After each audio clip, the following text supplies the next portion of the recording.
Onye ọma m, ị nụla akụkọ ndị hiri odo n'ụwa taa? Ọkọ akụkọ bụ m, Ọsọndụ Chukwuebuka. Otu na-achụso nta ugwu ruru ọha na eze ya ga Afrịka etola otu INEC maka ịgba n'ọnwa okwe ntụliaka elu n'oge n'ọba igwe IRF ha n'oge ntụliaka elu ọkwa gọvanọ steeti Anambra ma jiri ohere ahụ gbaruo ihu ka onye gịtụ mgbere vootu jiri riela ọjị n'oge ntụliaka elu ahụ. Maka ọ dị onye ji aha pati PDP zọọkwa gọvanọ steeti Anambra Eze Nwafọ etola gọvanọ Soludo maka mmeri o nwetara ma kwe ya nkwa ịdọnyere ọchịchị gọọmenti ya ukwu.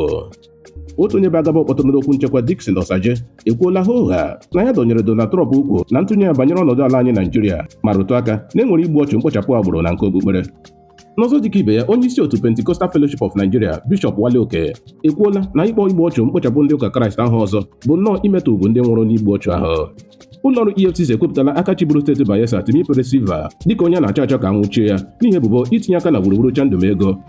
Ọ bụ na bụ akụkọ ndị ahụ hiri odo n'ụwa taa. Sonyere anyị na YouTube, Facebook nakwa WhatsApp chanel anyị na Akụkọ n'asụsụ Igbo.